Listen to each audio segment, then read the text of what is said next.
Hey, how's it going? Back with another review of some random thing that I imagine a lot of people probably have never even heard of.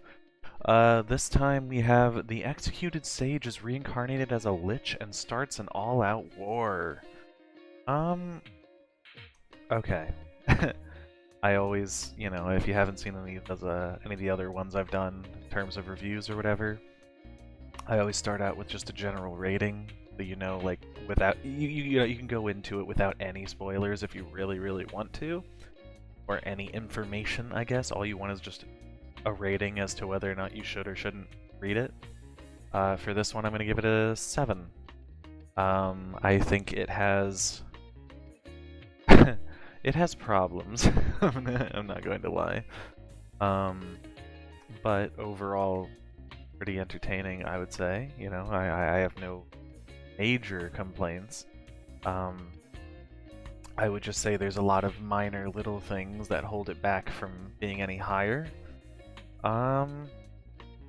It's also not an isekai, technically, as far as I remember. Again, a lot of these I'm kind of making based off memory because I think that's the best way to know whether or not you should just read it or not. Like, if I remember it being pretty good, then you should read it. Of course, I, refresh a little bit, but either way, I don't believe this is considered an isekai because, well, I'll explain that later if you want to hear any more detail, but, well, if you only want to know just a rating and nothing else about the series, then end it here. Otherwise, I mean, I'm not going to go into any major spoilers, but I'm going to talk about it a little bit more.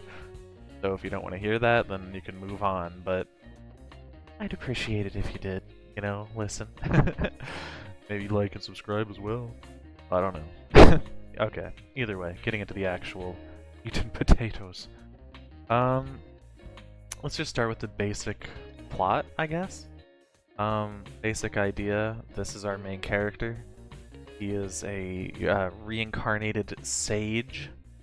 Not in a new world, it is his world, but he was kind of, brought back to life, if you will, or maybe undeath as a lich, as in the title. um, the the general gist of the series is this guy was a hero, or at least, a part of the hero's little group. Her and him worked together to defeat the previous demon lord, but then they were betrayed by their country. What a what a shock! And both of them ended up dying. He gets dumped in a pit with the hero, and it happens to be a pit where they put all the, executed people. Over time, there's miasma buildup and whatnot, and then boom, Lich. And, of course, because he was a sage previously, he was really good with magic. His body ends up being the one taking control of, like, the whole Lich that's created from this underground miasma. Yeah, and then, he kind of comes back and decides to become the new Demon Lord. Now, if you don't want to hear why he's the new Demon Lord, you can skip ahead a couple of seconds, but I think it's kind of just a cool note, so I'm going to talk about it briefly. So, he is currently the Demon Lord because he thinks that a Demon Lord is necessary to keep humanity going. Without a Demon Lord, humanity fights each other. Therefore, he wants to be an eternal Demon Lord that never dies, and therefore humanity will always have someone to root against and fight.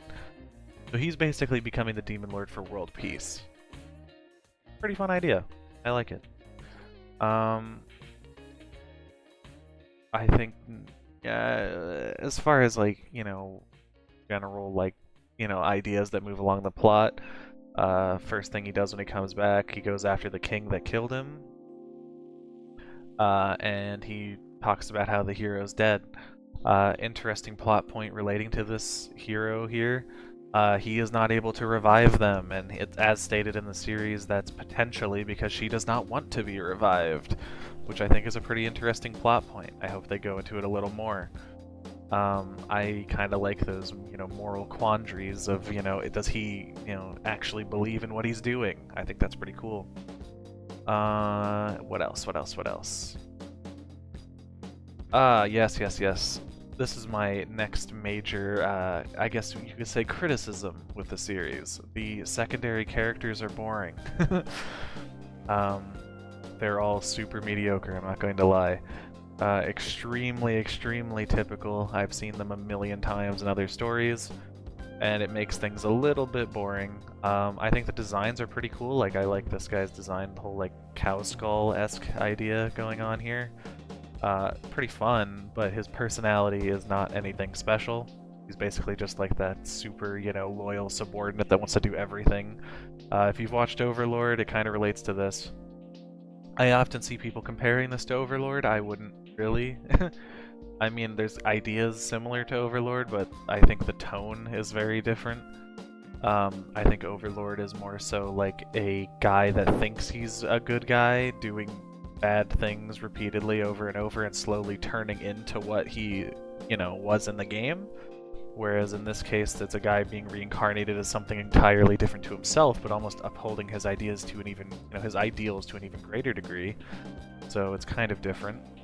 Kind of trying to be the good guy by sacrificing himself, which is, I think, a little different than Overlord. The only real similarity between Overlord is just the idea of being a Lich, but even then, Ainz isn't technically a Lich, so that's even false in a way. But whatever. Neither here nor there. I don't think it's really that good of a comparison, other than just the looks, and even then, like, the art styles are pretty different, so whatever. Both good, just in different ways. Oh, some interesting ideas that come up in the series outside of the whole morality idea and, you know, becoming the Demon Lord to save the world. If you don't want to get spoiled on things, maybe skip ahead again 30 seconds or so. Maybe until I have this panel gone, I would recommend skipping ahead. Alright, if you didn't skip ahead, then you've been warned. This is the hero. Or at least one of them. An interesting idea that this series used was having the hero pretty much die instantly. The main character knows that, you know, the hero is a problem, and he wants to be an eternal demon lord. So, you know, like you would imagine most demon lords should do, he goes out and kills him pretty early on. But the interesting part about this is that he is very respectful. He understands the hero's problems and everything, and kind of, you know, feels for him because he was previously with the, you know, last hero. So I think it's kind of an interesting little plot point that killing him is like almost, you know, hard on himself because he imagines the previous hero that died that he cared about so much. Very interesting plot point. I love it. Very well done. Now, I want to talk about some brief things that is, you know, that kind of make this series fall. Number one, the only character that I would say stands out to me as being unique, frankly, is the main character. Every other character in the series is not very good. They're all very tropey, very plain. Design-wise, I mean, again, like I said, his one subordinate's relatively decent, but other subordinates are boring. Heroes are boring. Other, you know, certain subordinates are extremely boring. And they're super basic. If you've read more than like 3 different fantasy stories with a demon lord involved, you've seen all of these characters more than once. Now, the reason that the story still stays at like a 7 for me is because the main character is super, super good.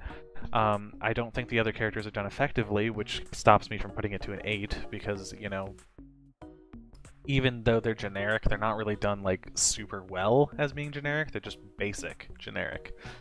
So I can't really put it higher than that. Therefore, because the main character, I'll keep it a little bit higher, but the other characters kind of bog the entire series down because they're just boring. Plot point wise, I love some of the subversions of, you know, hero tropes, the morality, like the looking at like yourself, like there's a lot of contemplation in the main character, like, oh, like, am I doing the right thing? I don't know. That's really fun. I love hearing it. In terms of art style, I enjoy it. I think it's, you know, it's pretty good. I overall think, you know, it's a pretty solid art style, but it's a little generic fantasy, which, I think, I can't give it too many points if it's just going to go generic fantasy. I think the main character is a little more interesting at times in terms of magic and things like that, but character designs are relatively boring. I don't think there's much else to say. I think the real reason that the series is bogged down is because of secondary characters. I think the main character is really, really, really good. I enjoy the main character a lot. I think he's super interesting. But the problem is, without a secondary cast to support the main character, the series is not going to go as far as it could. It definitely loses potential. In terms of stories, I mean, the plot points, again, very bogged down when you get to like the actual like secondary antagonists and main villains and things like that, because they're just not that unique. Like a religious fanatic that's actually bad. Okay, boring. I think it would be better if they played more into the idea that everyone does think it's right to kill him, and they're actually pretty good people, and he has to contend with the loss of, people that are actually good. I think that would be a lot more interesting to me. Like the hero's death, I think was great. I really enjoyed that. But a lot of the other characters are like, scumbags. So I can't really, say that's that interesting. I think it would be nice if there were more like moral conundrums that he has to go through, because I think that's some of the best writing. Overall, here's what I'll say. On the main character's merit alone, 9. If you really like moral conundrums and you can, drone out some of the garbage, I think that you can get through this and have a 9 level of experience. But if that other, if those other elements bog you down and you can't really work your way past them, it's like a 7. They really take things down, having these other characters. Some of their interactions with the main character are decent, but overall they're pretty lackluster. Alright, that's really all I have to say. I mean, I think it's an interesting series in terms of just looking at morality and things like that, but overall it's kind of... it has its issues. For this I read about, I think, 35-ish chapters? Somewhere in that ballpark. Just to get a general gist of the series, and, again, decent 7, I would say. I think that's probably the fairest estimate in terms of just being objective. Yeah, I think a solid series overall. I'd still recommend reading it. I just think that it's a shame that some elements bog it down. Okay, well, if you have any other series that I should talk about, I'd appreciate it if you can comment below. And yeah, like and subscribe, whatever, I don't know. I'll see you.